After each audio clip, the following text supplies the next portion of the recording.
remember my grandmother teaching me about patience. Among the many stories and quotes she shared with me, I remember a beautiful quote that has always stayed in my mind. Oh wow, would you like to share? Yes, let me read it for you. Patience and the mulberry leaf become a valuable silk dress. That's something really meaningful and to think over. Yes, and the moment I heard about this competition on an Indian cloth, and you know what I had to do? And hence you decided to film silk? Ha, yes. So me and my friend Shagun decided to make a group of some inquisitive students and visit the most known agricultural university of Jammu, Sukast.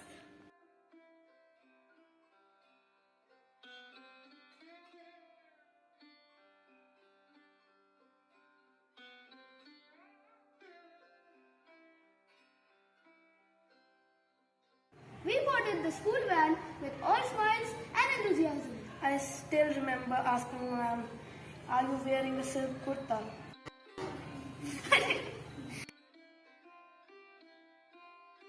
After a long journey of 2 hours, we entered that majestic and magnanimous university, Sukast. Kashmir, University of Agriculture and Science. It was wow. Ma'am took us to the sericulture department and we all were dumbstruck.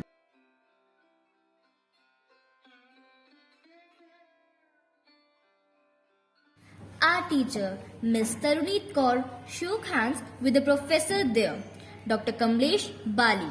We wondered if ma'am knew him from her college time. Anyways, he took us to a huge classroom first and gave us a brief description of the whole process of extracting thread from silkworm. And I remember meeting Neeru auntie. She was an attendant there. She kept on smiling at us and also was a tea lover. How do you know that? She kept on offering tea to our teacher. She also took us to field of mulberry trees. And they were hypnotic. The sun was shining bright and in my mind, I thought yes, you. The trees are the actual gold.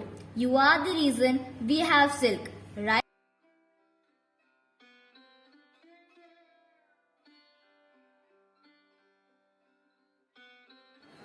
We learned that Neeru and some other worker have a job of plucking leaves, chopping them and feeding them to the silkworms. They keep the worms in blue-colored trays, really huge ones, placed in racks, and that room has a weird smell, like the smell of rotten eggs. The sir told us the worms feed on the leaf and multiply 10,000 times and develop a cocoon around them. A small boy, Siddharth, asked Sir, does the diet of silkworms affect the quality of silk? Sir laughed and said, yes, good meals will make you healthy, and what will French fries do? Ruin your health. Similarly, good leaves make good silk. They showed us the small yet very hard cocoon that was the source of silk. To extract silk, we had to boil the cocoon, and the poor insect died. If we feed a good quality mulberry, then we will harvest a good cocoon crop. If silkworm eats a very unnutritious food, then what it will be? Because for making a cocoon, silkworm needs energy to throw this silk from silk gland to rotate,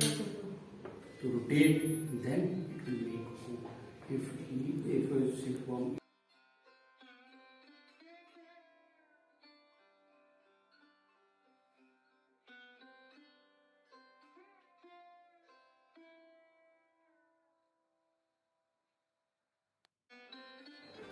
I wondered, does it harm the food cycle? But Sir said, no. This rearing is a lab process. It does not disturb the worms reproducing in jungles naturally. He also told us the Himsa silk is now very popular where an insect is not killed, but the worm itself moves out of the cocoon. The worker then uses the cocoon to make thread.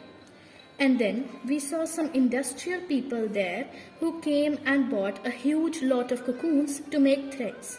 I guess that sir has a lot of money. We were also wondering what color thread would they make? Maybe pink? No, I think purple, my favorite color. The next dress I'm going to buy will be definitely of an organic silk one and in purple color. While coming back to our school, we saw a cute stranger there with enchanting eyes. She was the kid of a silk worker. Why doesn't she wear silk? Her father is the main worker here, I thought. Some questions can never be answered, I guess.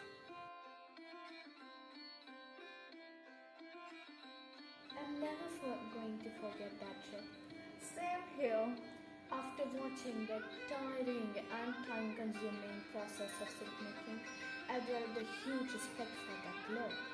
So somehow your grandma was right to quote that silk has patience. Definitely, from rearing to extracting thread to cloth making, what we've seen and learned requires a lot of expertise, dedication, and patience. We are actually proud to be part of such a thought-provoking film.